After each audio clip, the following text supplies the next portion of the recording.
8:38 da mañá, xa lle lo viñamos anunciando. Xe temos como convidada a ministra de Traballo, vicepresidenta segunda, Yolanda Díaz. Que tal? Bos días. Bo día, moi ben. Benvida a Galicia. Un placer, estou moi contenta de estar, ademais, na miña cidade e na miña casa.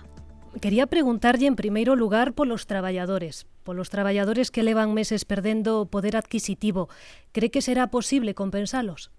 Bueno, eu creo que a ciudadanía sabe perfectamente que estamos vivindo unha guerra cruenta de Putin en Ucrania, e non son os traballadores, son todas as xentes do noso país estamos afectadas, bueno, por mor dunha inflación que está asolando a todos os países, a todo o mundo, e efectivamente estamos tomando medidas para que non se vexan impactados. Eu creo que os traballos que están a facer, non, os axentes sociais negociando, non, duramente para acadar, non, un acordo sobre as marxes salariais, creo que son moi relevantes. Agora ben, son clara.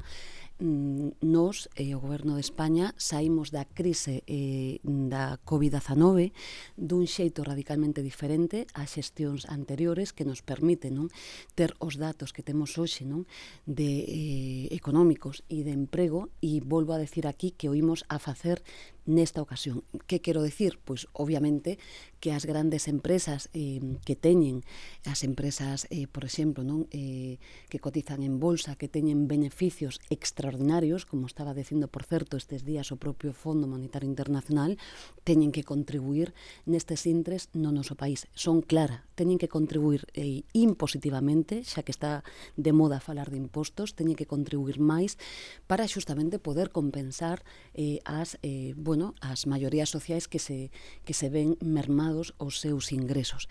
E, de maneira clara, nesas empresas, os traballadores e as traballadoras non poden ver como se reducen os seus salarios. Por tanto, hai unha negociación, os salarios os fixan os axentes sociais, agás o salario mínimo, que é competencia do Goberno. Como sabe vostede, o Goberno de España incrementou o salario mínimo un 36%. Imos ver que pasa na negociación do ANC, pero insisto, son clara, as empresas que teñen enormes beneficios teñen que contribuir, non podemos sair desta crisis minorando os salarios, como se fixo na xestión do Partido Popular. A saída que fixo Mariano Rajoy o Partido Popular na crisis financeira foi propiciar non unha enorme devaluación salarial. Esta non vai a ser a saída pola que opte, insisto, non o fixemos na pandemia, nin o imos facer agora, non? O presidente do Goberno ligaba esta semana a suba salarial dos empregados públicos tamén, o que se acorde no pacto de rendas que se está negociando entre sindicatos e empresarios. Que cifra de incremento salarial cree vostede que sería adecuada neste momento? Bueno, non ten nada que ver o incremento dos empregados públicos, estou en Galicia, nin nos empregados públicos, empregadas públicas, con as negociacións que se producen na vida das empresas. É verdade que é unha negociación no ANC, pero é verdade que todas as empresas de todo o país están negociando agora mesmo os seus salarios, e temos exemplos de todo tipo, non? Temos empresas que están subindo, non, as rentas salariais nunhas porcentaxes máis que interesantes, non? E, sin embargo, temos procesos que están encallados, pero non ten nada que ver o proceso dos empregados públicos, semella igual, non, o debate que terá a Xunta de Galicia nestes intres, con a negociación que se está levando adiante no seo das empresas, non? Igual, o que sí que digo, non, que desto si falou o presidente do Goberno, e que quero mandar unha mensaxe de tranquilidade aos pensionistas do noso país, porque sí, de maneira clara, como sabe vostede, grazas á reforma que fixemos en materia de pensións, hoxe os pensionistas do noso país van ver, a pesares desta inflación, revalorizadas as súas pensións de conformidade co IPC real. Entón, quero aproveitar a entrevista para mandar unha mensaxe de tranquilidade, a pesares, insisto, da inflación que estamos sufrindo nestes intres. É dicir, vostede non estaría de acordo con que a suba salarial dos empregados públicos sexa a que se pacte nese pacto de rendas? É que non se pode pagar. Primeiro, non é un pacto de rendas, é unha negociación do ANC. Un pacto de rendas é unha cousa, e o ANC, que é o que están a facer os axentes sociais, é outra cousa. Dous, os empregados públicos, igual que nesta casa na que estamos, igual que na Xunta de Galicia, levan unha negociación propia. cos distintos gobernos. Pero o presidente do goberno ligou unha, por eso pregunto. Bueno, eu lle estou dicindo que constame que nos empregados públicos de todas as administracións se está negociando e vamos a deixar que cheguemos a un resultado. Insisto, non ten nada que ver o ANC nin o pacto de rendas, non hai pacto de rendas, hai unha negociación dos axentes sociais con justamente as negociacións que entendo que está levando a Xunta de Galicia, terá uns resultados que serán diferentes ás negociacións que leve Castilla-La Mancha ou Andalucía ou o goberno central. Ben, falando de inflación, falase dela como o imposto dos pobres. Estes días o líder do PP está presentando a súa proposta económica que pasa por baixarlle o IRPF ás rendas de menos de 40.000 euros. Tamén fala de baixar o IBE da luz e do gas. Que lle parece? Bueno, me parece que as propostas que fai Alberto Núñez Feijóo son bastante bellas e moi perigosas. Tan bellas como que estou en Galicia. A mí me gustaría que lle diga con claridade aos galegos e as galegas que servicio público vai recortar. Que vai recortar en dependencia, en residencias de anciás que no noso país, en Galicia, non están como están ou que non temos nunha comunidade autónoma como a galega, que ten unha poboación probablemente das máis embellecidas do conxunto do Estado. En que imos recortar? En educación, en sanidade. Digo isto porque o debate non está en baixar ou subir impostos. O debate en España agora mesmo está en que se cumpla o mandato constitucional, o artigo 31, e é que hai unha parte das empresas do noso país e unha parte das rentas do noso país que non contribúen o que deben as arcas públicas. Que quero dicir? Pois bastante clara.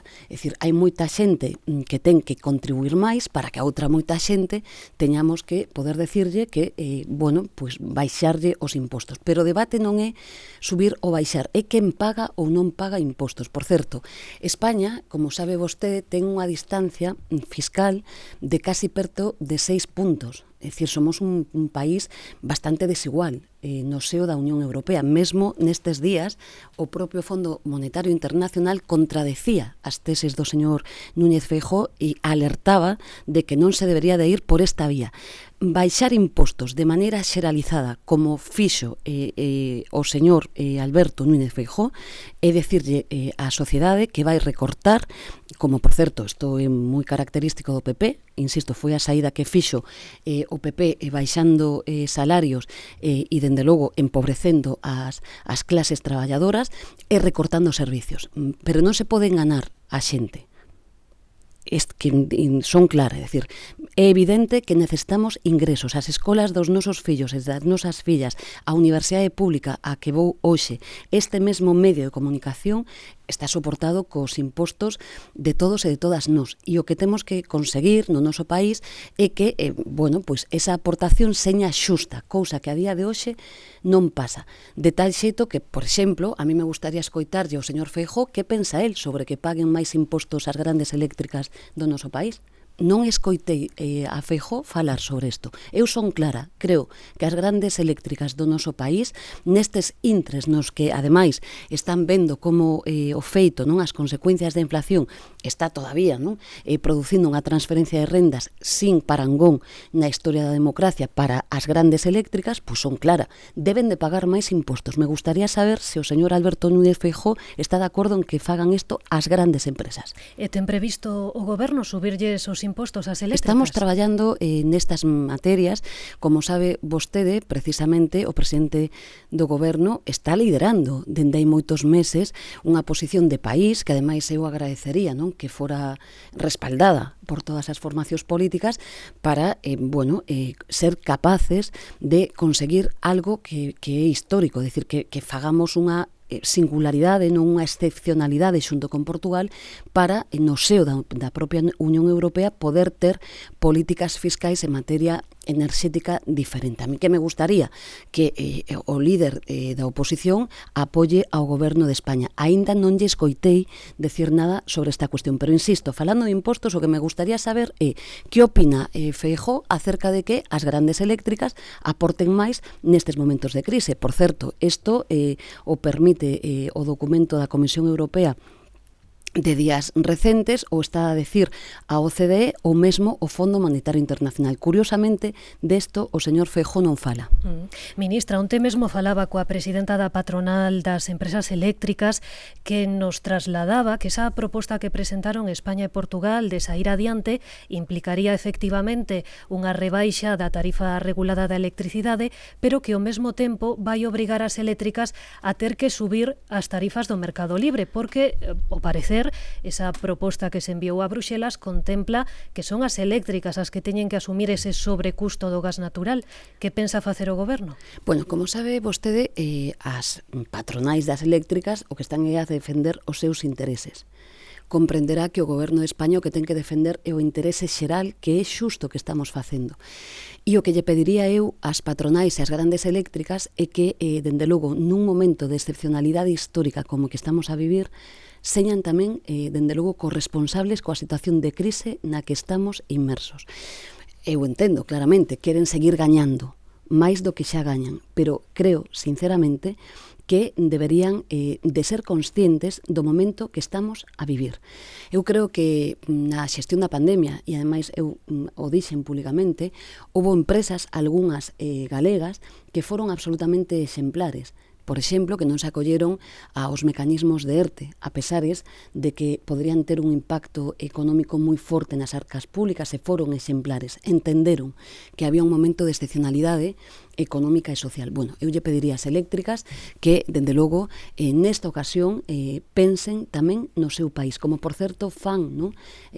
Grandes empresas en moitos países do mundo, non? Que están a dicir pois que é un momento grave e que deben de aportar máis ás arcas públicas, que queren pagar máis impostos, e curiosamente estes discursos non dende logo non son para un pensionista que en Galicia gaña 600 euros e que non pode pagar a factura da luz no día de hoxe. Por tanto, eu creo que o goberno de España está actuando tanto nos beneficios caídos do CEO, en fin, de xeito claro, baixou os impostos, por certo, sin o apoio do Partido Popular, tanto que se fala de impostos, baixamos os impostos, tanto o IBE como os impostos vencellados á factura eléctrica, e dende logo, como está facendo o presidente do goberno, vamos a seguir defendendo posicións que teñen que ver co ben común e con a xente, pero eu creo que as patronais están defendendo os seus intereses. Ministra, as últimas enquisas apuntan que o PP está en alza e os partidos de esquerda en caída. Que lectura tira deses enqueritos? Bueno, os inquéritos non din que os partidos de esquerda están en caída ni que hai mudanzas extraordinarias nos bloques. Non é así. Sempre digo mesmo dos inquéritos, bueno, non estamos en tempada electoral. Dos inquéritos o único que me interesa é o que di o CIS, e do que me interesa do CIS e de moitos outros institutos demoscópicos é que, bueno, hai unha fenda profunda entre a representación política e a cidadanía, e isto é o que nos debería de preocupar, non? É unha fenda profundísima que temos que mudar. E tamén dos inquéritos o que me preocupa, non?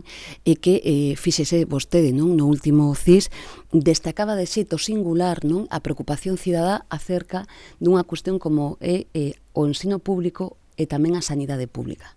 Bueno, pois a min isto é o que me preocupa e do que deberíamos estar a falar. De aquí a que haxa eleccións xa veremos, en fin, xa vivimos todo tipo de eventos. O que sí que eu digo, bueno, que eu vou traballar no meu país para que non haxa posibilidade de que a política da sanidade pública, das mulleres ou do ensino en Galicia e en España non pase polas mans de Vox e de extrema dereita, como hoxe xa permitiu Alberto Núñez Feijóo en Castilla e León. Por tanto, eu sí, son unha demócrata e dende logo teño claro que cos dereitos humanos non se xoga, co marco constitucional non se xoga, e o que teño claro é que vou traballar para que a extrema dereita non goberne no noso país.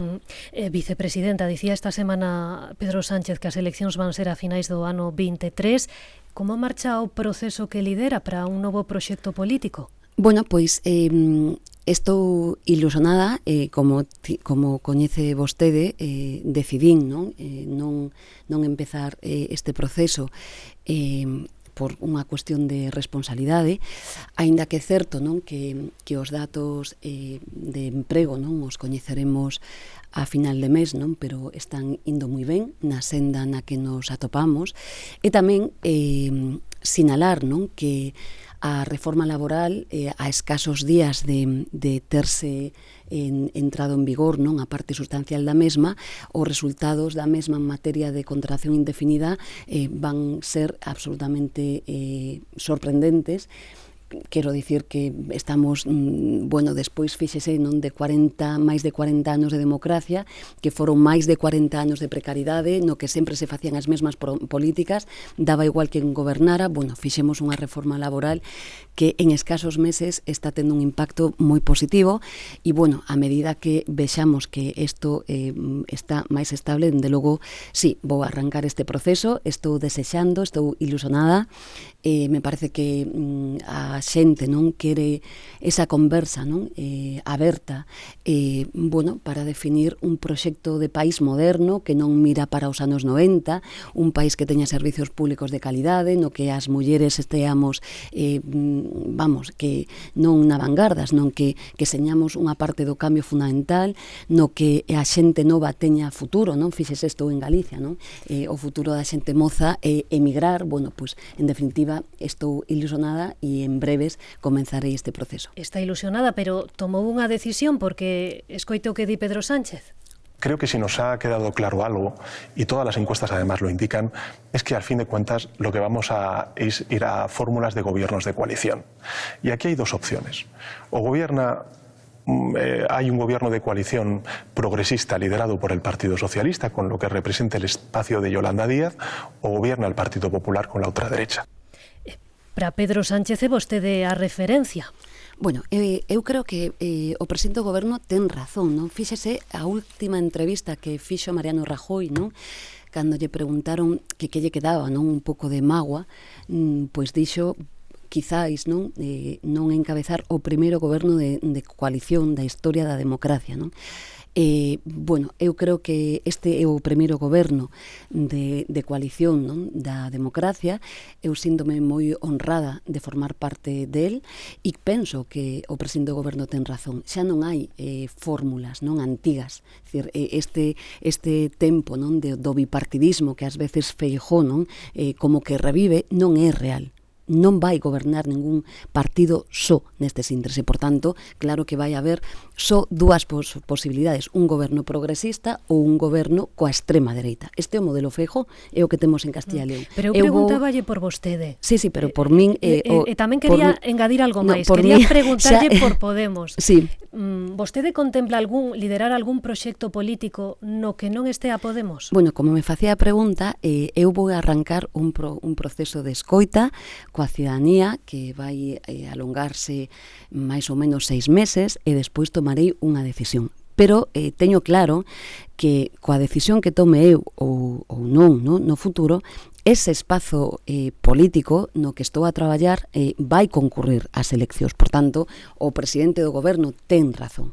E insisto, é dicir, máis aló da decisión que eu tome, si quero transmitirle á cidadanía a confianza e a serenidade de termos un proxecto absolutamente diferente. Eu teño clarísimo que si a pandemia fora xestionada pola dereita do meu país, non teríamos salvado a 3.600.000 persoas que estiveron en ERTE e máis de 500.000 empresas no noso país. Fíxese, en Galicia, 180.000 traballadores e traballadoras en ERTE, que supuxeron unha cuantía, non, en termos de inversión pública de máis de 600 millóns de euros.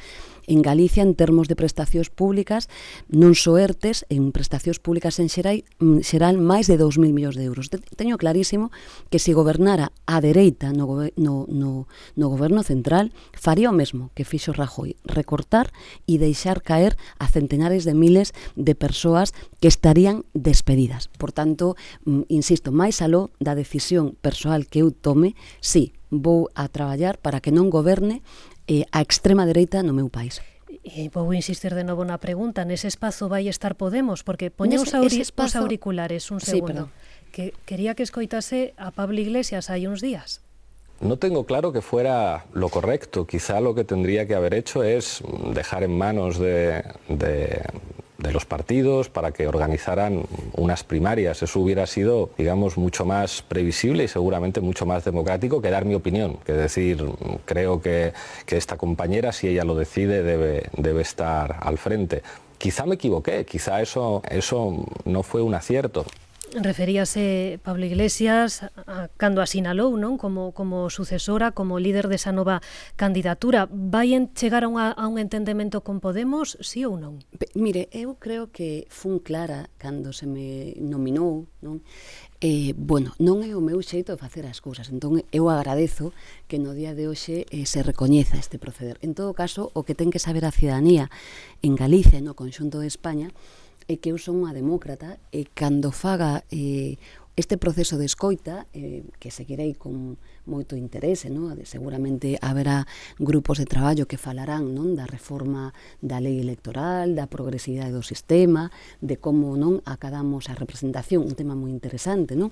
Bueno, pois o que teño claro é que se eu dou un paso adiante, vai a decidir a cidadanía. A min non me elixe ninguén, xa o dixen, son libre. Por tanto, agradezo todos os recoñecementos de todas as persoas coas que veño traballando, pero vou decidir con absoluta liberdade e, por suposto, se dera un paso adiante, seré sometida a un proceso de escrutinio democrático como creo que facemos no noso espacio todo o mundo, non? Fíxese, vou confesar que onte en canto cheguei, non? Estiven con Martiño Noriega, que a quen lle quero, como saben vostedes, e respeto moito, con Xulio Ferreiro, con Marta Lois, con moitas persoas as que aprezo en Galicia, bueno, sempre o fixemos así, e dende logo non podo máis que estar agradecida, non, por o cariño que recibo de moitas persoas, pero claro, nos facemos as cousas de xeito democrático e así será. Estame falando de persoeiros, do ámbito das mareas, da Nova. Quería preguntarlle precisamente, este proxecto político no que está traballando vai ter candidaturas aquí en Galicia? Sin lugar a dúbidas, non se pode construir un proxecto para España sin Galicia. Por tanto, sin lugar a dúbidas... Que aliados está buscando? Bueno, xa verán, que non vai, eu creo que non, volvo a explicalo, non vai de partidos. Eu creo, non vai de isto. Eso son, creo que, eso fai Alberto Núñez Feijóo, non? Que casi un candidato nominado, non? Sin ninguén... Pero os partidos moven votos, non? Bueno, quen move votos son a cidadanía. Os votos son da cidadanía. A representación que teñen os partidos no noso país é bastante pequena. Por tanto, bueno, os votos son da xente. Non son dos partidos políticos nin dos líderes dos partidos políticos. Entón, que imos facer colectivamente? Pois imos facer un proceso de escoita, que vai ser amplo, que vai ter moitísimas singularidades, que vai ser aberto, no que vai a estar todo o mundo. Teñen que estar os partidos no tramo final? Pois claro, como sempre, teñen que ser, o dixe moitísimas veces en Galicia, cando estaba aquí, teñen que ser o centro de actuación? Coido que non. Mais os partidos teñen que estar, pois aqueles partidos que se sentan representados con este proceso, teñen que estar, pero insisto que é un proceso en construcción e que o van a facer, non, as xentes do noso país. E créame, non se pode facer un proxecto para España sin contar con Galicia. Aquí sabe que estamos a piques dun cambio na presidencia da Xunta. Vese vostede volvendo á política galega? Bueno, son galega, exerzo de galega todos os días, e mesmo todas as políticas que practico sempre as fago pensando en Galicia. Fíxese, cando a primeira medida que tomei, que foi subir o salario mínimo interprofesional, pensei na miña comunidade autónoma. E pedín os datos exactos, porque eu sabía que se había un lugar de España no que o salario mínimo iba a ter por razóns evidentes, non? Por rendas salariais baixísimas en Galicia, non? Que teñen que cambiar, que iba a ter un impacto moi positivo, era en Galicia. Foron no día de hoxe, non, un impacto de 73.000 persoas da población asalariada e, bueno, creo que isto é moi positivo.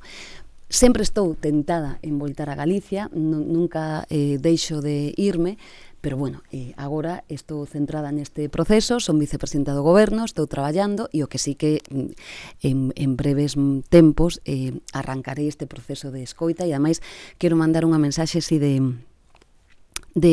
creo que como de tranquilidade a ciudadanía progresista deste país. É dicir, eu estou ilusionada en facer isto, porque frente a esas políticas non en blanco e negro, baseadas nos recortes, nos privilexios duns poucos, e sin cuestionar non as grandes eléctricas, as grandes empresas que ven como en termos históricos, democráticos, teñen máis beneficios que nunca, non? E sin mudar as políticas, eu creo que hai un espazo para un proxecto absolutamente diferente, insisto, e sobre todo que seña moderno, é dicir, que podamos ter unha sanidade de calidade, non? O que vimos en pandemia, pois foi unha auténtica emerxencia. Quero agradecer esta entrevista pois a todos os profesionais da sanidade pública, a todos do ensino público. Lembrome ben naqueles días, non? Da miña filla, de moitas fillas, como impartían docencia, e todas esas persoas teñen que verse, dende logo, situarse no corazón do noso país. Estamos fora de tempo, ministra, sei que ten presa, pero quería facerlle unha última pregunta. Os familiares das vítimas do naufraxio do Villa de Pitanxo queren reunirse con vostede, queren que o goberno envíe medios a Terra Nova para baixar ata o Pecio e ver que hai ali, atopar probas de que foi o que sucedeu nese naufraxio. Ata agora o goberno díxolle que iso non é posible. Vostede que opina? Bueno, eu toda a miña solidaridade con as víctimas, faltaría máis, constame que o goberno estivo aquí, estivo coas víctimas, fixo todo o que se podía facer, e constame tamén, non é a miña responsabilidade, pero que os ministros e as ministras competentes están en conexión permanente, por tanto, todo o apoio e a solidaridade. Ten previsto reunirse con eles? Non me consta que me teñan pedido unha xuntanza, pero non é a miña competencia. Eu son unha muller moi respetuosa, como sabe, lóxicamente, e dende logo son a ministra de Traballo e Economía Social, pero vamos, todo o meu cariño. Pois Yolanda Díaz, ministra de Traballo, vicepresidenta segunda, boou esta entrevista. Moitas grazas por estar na Radio Galega. Graciñas, unha aperta.